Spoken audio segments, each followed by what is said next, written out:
கட்டின பொம்பளை பிள்ளை குளிக்க போனா மஞ்சள் பூசி குளிச்சுச்சுங்க. உண்மையா? முகத்துல மஞ்சள், தாலி கயித்துல மஞ்சள், அப்படி மஞ்சள் பூசி குளிச்சுட்டு வந்து இரவு கணவனோட தூங்கும் போது அந்த மஞ்சள் முகத்துக்கு நேர அந்த மனம் பரவும். அந்த மஞ்சளை நுகர நுகர நுகர நோய் இல்லாமல் வாழ்ந்தார்கள். புற்றுநோயினுடைய தாக்கத்தை குறைச்சிச்சு மஞ்சள். நம்ம நாகரிகம் வந்து அந்த நூலை கலட்டிட்டு தங்கத்துல தாலி செயல மாட்டினோம். அது அத்தனையும் எவ்வளவு பெரிய ஆபத்துல கொண்டே விட்டுருக்கு. மஞ்சள் பூசி குளிக்கிறதே இல்லை இப்ப பிள்ளைங்க. தெரியுமா உங்களுக்கு?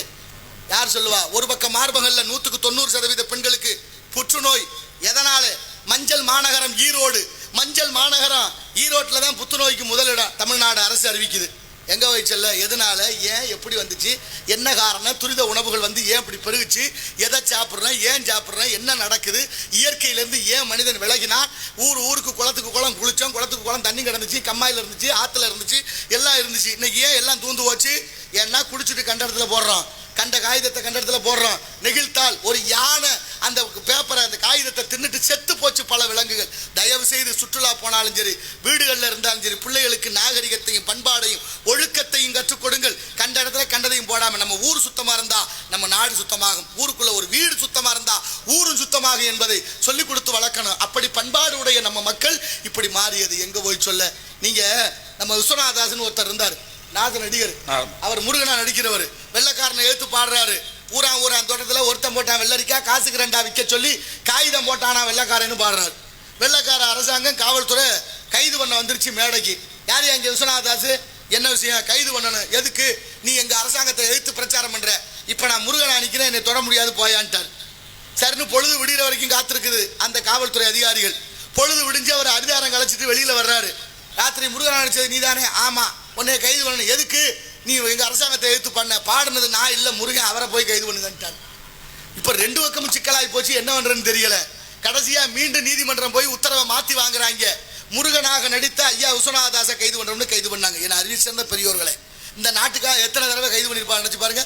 40 முறை சிறைக்கு சென்றவர், 29 முறை சிறைக்கு சென்றவர் ஐயா விஸ்வநாததாஸ். கடைசியா முருகனாக நின்ற பொழுதே அப்போதே உயிர் பிரிந்ததாம். இந்த நாட்டுக்காக அப்படி பாடுபட்ட மகான்களை மறந்துட்டோம்.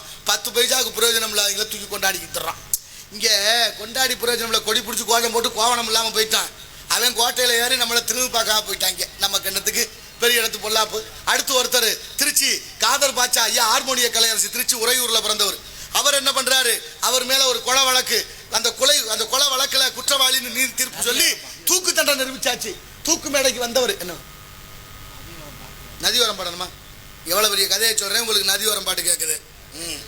நான் வேலை மெனக்கட்டு இந்த வரலாறு எல்லாம் படிச்சு இந்த மக்களுக்கு விதைச்சிருவோம். பாட்டு தான் எல்லாரும் பாடுறாங்களே, இந்த அறியாத மக்களுக்கு ஏதாவது சொல்லிட மாட்டோமா? இந்த மக்கள் கொஞ்சம் புரிஞ்சுக்கிற மாட்டாங்களான்னு கவலைப்படுறேன். அண்ணே நம்ம ரசிகர் தான் அவரு. தெரியும்.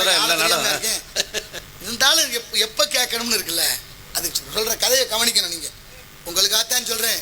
என்னிலும் இளைய தம்பிமார்கள், நாளைக்கே எனக்கு மரணம் வரலாம், நான் இல்லாமல் கூட போகலாம். நான் விதைத்த விதை ஒரு நாளும் உறங்காது என்பதை உணர்ந்து கொள்ளுங்கள். நல்ல சரித்திர சான்று. ஐயா காதர் பாட்சாவுக்கு கொலை வழக்கு தீர்ப்பு சொல்லியாச்சு. தூக்கு மேடைக்கு கூட்டியாந்தாச்சு. தூக்கு மேடையில கடைசி ஆசை என்னன்னு கேட்கறாங்க. கடைசி ஆசையை கேட்ட உடனே அவர் சொல்றாரு, எனக்கு என்னையும் ஆசை இருக்கு, என் நாட்டையும் என் மக்களையும் இந்த மண்ணையும் தவிர என்னுடைய ஹார்மோனிய பொட்டியை கொடுங்க, கொஞ்ச நேரம் வாசிச்சுட்டு வர்றேன்னாரு. கொடுத்தாக ஹார்மோனிய பொட்டியை அந்த மேடையில வாசிக்கிறாரு. மேடையில வாசிக்கும் போது என்ன பாட்டு பாடினாரு? ஐயா இஸ்லாமியர் காதர் பாட்சா முருகன் மேல பாடுறாரு. சுருளிமலை வேளா உன்னை தோற்கரித்தேன் சுப்பிரமணிய பாலா என்று காவடி சிந்து மெட்ல பாட பாட பாட சிறைத்துறை அதிகாரிகள் அந்த பாட்டுக்கு மயங்கி மகுடிக்கு மயங்கின பாம்பு போல உட்கார்ந்தாங்களாம். பாட்டு முடிகிற போது நேரம் கிடந்துருச்சு, தூக்குல போட முடியல. கூட்டிட்டு நீதிமன்றத்துக்கு போறாங்க. நீதிமன்றத்துல போனோன்னு என்னன்னு கேட்கறாங்க. ஏயா தூக்குல போட? நீதிபதி கேட்கிறாரு. இல்லையா கடைசி ஆசையை கேட்டோம், ஹார்மோனிய பட்டியை கேட்டாரு, கொடுத்தோம். ஒரு பாட்டு பாடினாரு. அதை கேட்டுக்கிட்டு நாங்களும் மெய் மறந்துட்டா நேரம் போனோம் தெரியலன்னா. அது என்னடா? அது தூக்கு தண்டனையை மீறி பாட்டை கேட்கிற அளவுக்கு உங்களை மயக்கிருச்சு அந்த பாட்டு. பாட சொல்லு நீதிமன்றத்துல பாடுறாரு. நீதிபதி வெள்ளைக்கார ஆங்கிலேயர், கிறிஸ்தவர், பாடினவர் இஸ்லாமியர். பாட்டு நம்ம இந்து மத பாட்டு, முருகன் பாட்டு. பாட்டை கேட்டு கண்ணீர் விட்டு அழுதி தீர்ப்பு எழுதுகிறார். ஐயா எப்படி எழுதுறாரு? இவ்வளவு பெரிய உருக்கமான முருகனுடைய திருவருள் பெற்றவரா கொலை செய்ய போறாரு, தூக்கு தண்டனை வெற்றி பெற்றாரு.